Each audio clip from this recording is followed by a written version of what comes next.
Plaintiff Barbara Pitts was good friends with the defendant, despite the fact that she is quick-tempered. Barbara claims she even walked in on the defendant one time swinging knives at her ex-boyfriend, and she's suing her today for car damages.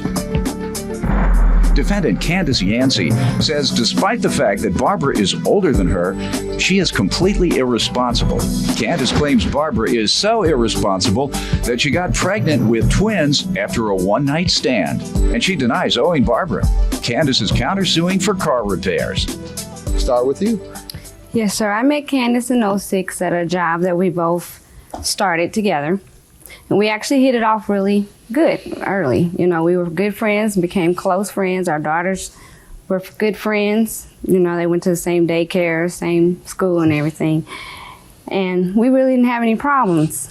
But, you know, what I noticed about Candace is that she was always the type of person to have an attitude about things, everything. You know, if the wind blew too hard, she's going to blow up. If she doesn't get her way, she's going to blow up. Either way it goes. Blow up in what way? Describe her blow-ups. She'll cuss, scream, yell, try to make herself look bigger than what she is. About the wind. Your Honor. Huh? About the wind. About anything. If it's not her way, she gonna blow up. You want to address that, ma'am? That's not true, Your Honor. It's not? No. Why I is don't she blow saying up that? about everything, just certain things. Like what? Just depends on what it is. Someone makes me mad, I might go off. And but do what when you go off? It's within reason. I just don't go off just to go off. You want to try? That's right. That's that win. Go ahead. What else you want to tell me other than she's quick-tempered? Well, basically, there was a time when I went over to her house because she was watching my twins while I was at work. And I went over to her house one day, and I guess her and her ex were in the middle of an argument or something. I don't know what was going on. I was just walking in on it. And we was just going over there to chill, do girl things, you know, talk and, you know, drink whatever, party. And what I noticed is every few minutes, she would go in the living room and cuss at him, come back like nothing happened, start talking again, go back in there, cuss him out again, come back in there, sit down. You got to the point where running things, aren't you? Go ahead. It got to the point where it's like one time she finally walked in there and it just got too quiet and nobody come back, and I was like, She okay. was choking him? Well, when I got in there, they was fighting. You know, she was basically attacking him. He was trying to push her off, move back, and so I'm like, oh my God. You couldn't hear anything? No, it was quiet. You couldn't hear. She I wasn't heard saying, I told tussling. you to sit down. No, well, no, I heard, no, sir, I heard Told you I wasn't tussling. coming back here no more. No, I heard tussling and stuff like that, and What you our standing daughters up were for? actually in the hallway watching. So what ultimately happened? Well, I went in there and tried to calm her down, but what she decided to do was go into the kitchen and grab 2 knives and go head forward at him, windmilling with these That was knives. after I was slapped in the face, Your Honor. Windmilling by with him. these knives. So By him. basically, Yes. Then I went in the kitchen. Trying to think, there's a few cities where the women get the butcher knife on you. Detroit, women get the Chicago. butcher knife. Chicago, they get the butcher knife. Atlanta, I think they shoot you in Atlanta. St. Louis, they get that butcher knife. Where you all from? St. Louis. Oh, told you. That's that butcher knife town. I knew what I was talking about. Yeah. Go ahead. Well, basically me I and her, believe you now. basically me and her little sister had to tackle her to the ground and take these knives from her and make her realize, look, our daughters are here. We got kids in here. What are you doing? You know.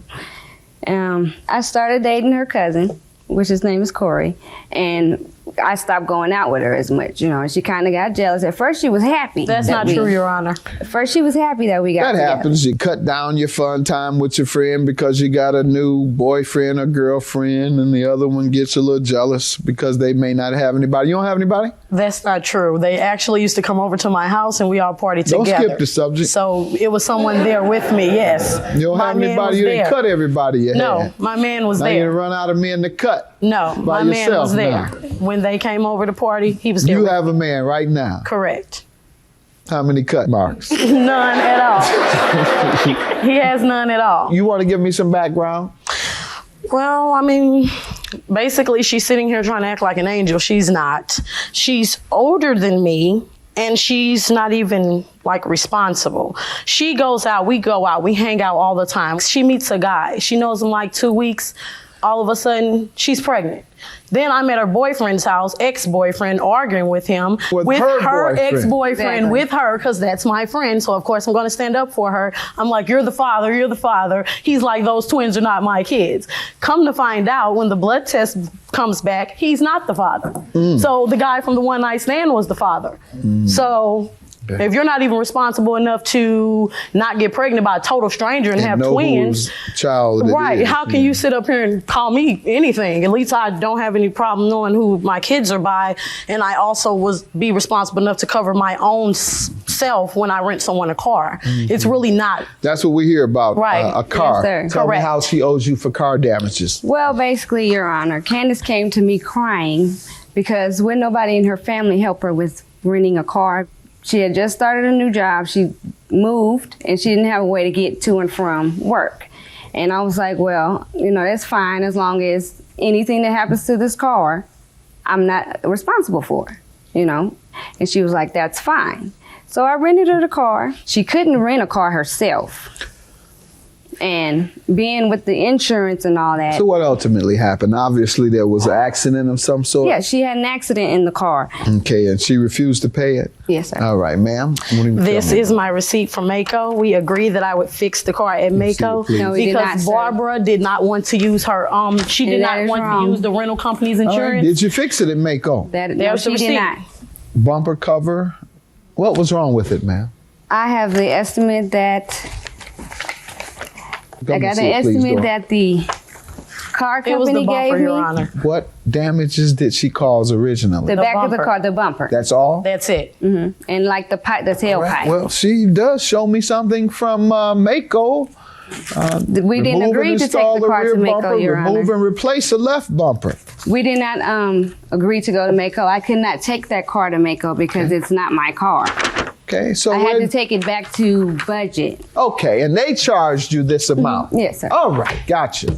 And that is the proper procedure. They get the car fixed how and when and where they want to, and yes, they send you the bill. What she tried to do was take the car before we turned it in. Nope. To get it fixed. They're not going for that. Tried to. I have a written statement from my cousin who overheard my and Barbara's conversation. Why don't you think you're liable for the entire amount, ma'am? I paid for the bumper to be fixed. I feel like I did what I was supposed to do. I offered to pay Barbara's deductible of $500 for her insurance. No, she did not, sir. She said she did not want her insurance people to find out because her premium would go up. So then that's when we agreed that we would go through Mako. I went and got the estimate, and then 2 weeks later, I took the car to be fixed. I have a written statement there from my cousin who heard the entire conversation and heard Barbara agree to take the car to Mako. So you believe that you should only have to pay $187 because that's what the two of you talked about before taking it back to the rental company,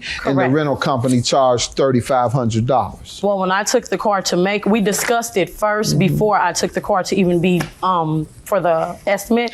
Did you take it back to the rental company before? No, sir. Discussing No, she was supposed to take it back. The car was in her name. I wasn't listed as a driver or anything. But you had an agreement that you would be responsible for No, the I car. never agreed to anything. When you used the car, you had an agreement. No, It was an implied we didn't make an agreement. Ma'am. Yes. Oh, okay. Yeah. Well, I'm just telling you, we never made an agreement. I'm just telling you. Okay, that's fine, but we never now go off. I verbally know you're ready to agreed. go off. I know that's your Never thing. That's fine. $3,519 is your judgment. She's very confused about who's responsible for a car when she has an accident in it. It's you. I didn't. $3,519. Your claim is dismissed. You want car repairs for the $187 that you made. Have a good day. It's fine with me. Thank you, Your Honor. No, I don't associate with people like that. Yeah, I'd rather not.